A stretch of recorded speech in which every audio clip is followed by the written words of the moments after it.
প্রথমে আমি নিউট্রিরামের এই ভিটামিন ই ময়শ্চারাইজার এটা অ্যাপ্লাই করে নেবো। এটা আমি ফুল ফেসে অ্যাপ্লাই করে নেব, সাথে গলাতেও অ্যাপ্লাই করে নেবো। এটা অল স্কিন টাইপ আছে। আর ভিটামিন ই ময়শ্চারাইজার খুবই ভালো, আমার ফেভারিট ময়শ্চারাইজার, আর এটা আমি সারা বছরই ইউজ করি। এরপরে আমি স্টে কোয়াকির এই প্রাইমারটা ইউজ করে নেব। এটাও সিলিকন বেস প্রাইমার আছে।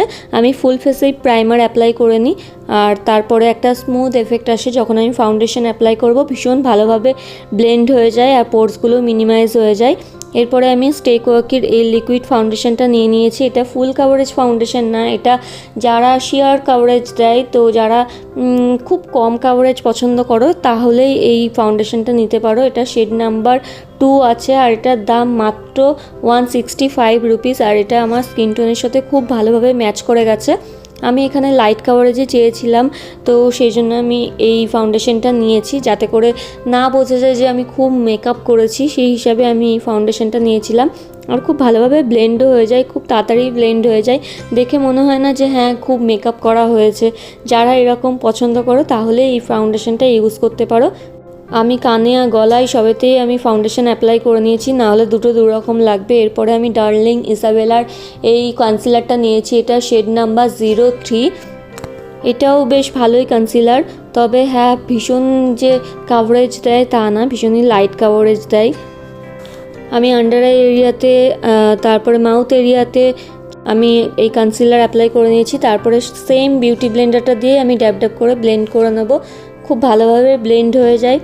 তো দেখতেই পাচ্ছ যেখানে যেখানে আমি কনসিলার অ্যাপ্লাই করেছি সেখানেই শুধু আমি ড্যাব ড্যাব করছি, ফুল ফেসে কিন্তু আমি অ্যাপ্লাই করছি না। আর স্টে কোয়াকির এবার কম্প্যাক্ট পাউডারটা নিয়ে নিয়েছি। এটা শেড নাম্বার আছে হানি আই লাভ ইউ 2।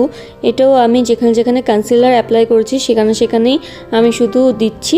আমি কিন্তু ফুল ফেসে অ্যাপ্লাই করছি না, কারণ আমি ক্রিম কন্ট্রোল করব। আমি ডার্লিং ইসাবেলারই কন্ট্রোল স্টিক নিয়ে নিয়েছি। এটা শেড আছে 12। তো এটা দিয়ে আমি কন্ট্রোল করে নিচ্ছি। আমি চিন এরিয়াতেও কন্ট্রোল করছি, একটু ফোরহেডেও করছি, আর একটু নাকেও করে নিচ্ছি। এতে করে যে ফাউন্ডেশনটা অ্যাপ্লাই করছি পুরো মুখটা সাদা হয়ে আছে সেটা হবে না, একটা সুন্দর শেপ আসবে। আমি বিউটি ব্লেন্ডার দিয়ে ব্লেন্ড করে নিচ্ছি ড্যাব ড্যাব ড্যাব ড্যাব করে। তো আমি ফুল ফেস ব্লেন্ড করে নেবো। ক্রিম কন্ট্রোল একটু টাইম লাগে, পাউডার কন্ট্রোলের মধ্যে তাড়াতাড়ি হয়ে যায় না, ব্লেন্ড করতে লাগে। তো আমি ব্লেন্ড করে নিয়েছি খুব ভালোভাবে। এবার নাকটাও ব্লেন্ড করে নিচ্ছি, এতে করে নাকটা একটু সরু লাগছে, পাতলা লাগছে। আর এবার আমি যেহেতু ক্রিম কন্ট্রোল করেছি, আমি ফুল ফেসে কম্প্যাক্ট পাউডারটাই অ্যাপ্লাই করে নেব। ওই একই কম্প্যাক্ট পাউডারটা নিয়েছি, stay quirky honey I love you 2 shade number. তো ফুল ফেসে অ্যাপ্লাই করে নিয়েছি। যেহেতু কন্ট্রোরটা ক্রিম কন্ট্রোর ছিল সেজন্য কন্ট্রোরের ওপরেও আমি অ্যাপ্লাই করেছি। আর এরপরে আমি আইব্রো করে নেবো। আইব্রোর জন্য আমি আগে কোম করে নিয়েছি, তারপরে এই প্রোডাক্টটা ইউজ করছি। এটা মিস রোজের আইব্রো কিট আছে, তোমরা বহুবার দেখেছো এর আগেও। আর প্রোডাক্টটা দেওয়ার পরে আমি আরও একবার কোম করে নেবো, যাতে করে সমস্ত প্রোডাক্ট ভালোভাবে ডিস্ট্রিবিউট হয়ে যায়। তো আমার এখানে আইব্রো হয়ে গেছে, এদিক ওদিক বেরিয়ে গেলে একটু মুছে নেবে, অসুবিধা নেই। এরপরে আই মেকআপ করে নেবে। এর জন্য আমি ওয়েট অ্যান্ড ওয়াইল্ডের এই রোজ ইন দি এয়ার এই প্যালেটটা নিয়েছি, আর এখান থেকে এই ট্রানজিশন শেডটা নিয়ে নিয়েছি। এটা আমি লিডে অ্যাপ্লাই করে নিচ্ছি, আই লিডে অ্যাপ্লাই করে নিচ্ছি। আর আমি লোয়ার লাইনেও অ্যাপ্লাই করে নেব, এই ছোট ব্রাশটা দিয়ে অ্যাপ্লাই করে নিচ্ছি।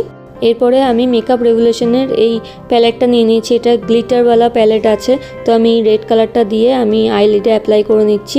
আমি আগে ট্রানজিশন কালার দিয়ে দিয়েছি, তার উপরে আমি এইটা আঙুল দিয়েই করছি, এতে করে ভালো পিগমেন্টটা বোঝা যায় আর কোনো ফল আউট হয় না। দেখতেই পাচ্ছ গ্লিটারওয়ালা, কিন্তু ফল আউট হচ্ছে না। আর এবার আমি সিলভার কালারটা নিয়ে নিয়েছি, নিয়ে আমি ইনার কর্নারে অ্যাপ্লাই করে নিচ্ছি, এতে করে চোখটা একটু বড় বড় দেখাবে।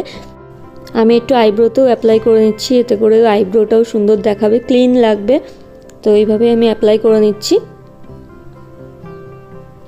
ভীষণই ভালো পিগমেন্টেড এই আইশ্যাডো প্যালেটটা। এরপরে আমি বেলা বস্টের এই আই পেনটা ইউজ করছি। এটা একটা উইন আইলাইনার, আমি তো ব্ল্যাক কালারের আইলাইনার, লং লাস্টিং।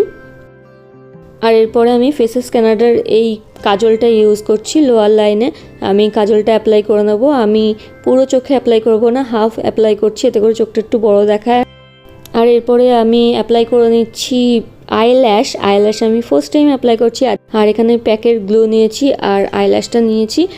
তো একটু অসুবিধা হচ্ছিল অ্যাপ্লাই করতে প্রথম যেহেতু, তারপরে হয়ে গেছে। আর তারপরে ব্লাশ অ্যাপ্লাই করে নিচ্ছি। এর জন্য আমি সিভানা কালারের ব্লাশ নিয়েছি।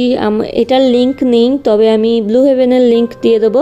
আর এরপরে সিভানা কালারের যে হাইলাইটার প্যালেট আছে সেটাই আমি ইউজ করব। ওপরে দুটো শেড নিয়ে নিয়েছি, আর একটু নোজে, ব্রিজ অফ দি নোজ, তারপরে একটু ফোরহেডে সব অ্যাপ্লাই করে নিচ্ছি। আমার ভীষণই ভালো লাগে হাইলাইটার অ্যাপ্লাই করতে। আমি একটু গলাতেও অ্যাপ্লাই করে নিচ্ছি যাতে করে একটু গ্লসি ব্যাপারটা আসে, হাইলাইট হয় কলার বোনটা। তো আমি অ্যাপ্লাই করে নিয়েছি হাইলাইটার। আর আজকে আমি সেটিং স্প্রে অ্যাপ্লাই করতে একদমই ভুলে গেছিলাম, মেবি আইল্যাশ পরার জন্যে, সব ওটার দিকে আমার নজর ছিল। তারপর আমি টিপ পরে নিয়েছি। আর এবার আমি লিপস্টিক পরে নিচ্ছি। এটা আমার ফেভারিট লিপস্টিক, পার্পলের এই লিপস্টিকটা। তোমরা অনেকে কমেন্ট করো যে কী লিপস্টিক, ভীষণই সুন্দর একটা কালার। এটা from never to forever one, পার্পলের লিপ ক্রেয়ন, লং লাস্টিং। আর এরপরে আমি কানের দুল পরে নিচ্ছি। এটাও গিফটের, এটার লিঙ্ক চেয়েও না, আমি গিফটে পেয়েছিলাম। তো এটাও পরে নিচ্ছি। গলায় কিছু পরিনি, যেহেতু কানেরটা একটু বড় বড় সেজন্য গলায় কিছু পরিনি। আর এটা হচ্ছে আমার ফাইনাল লুক।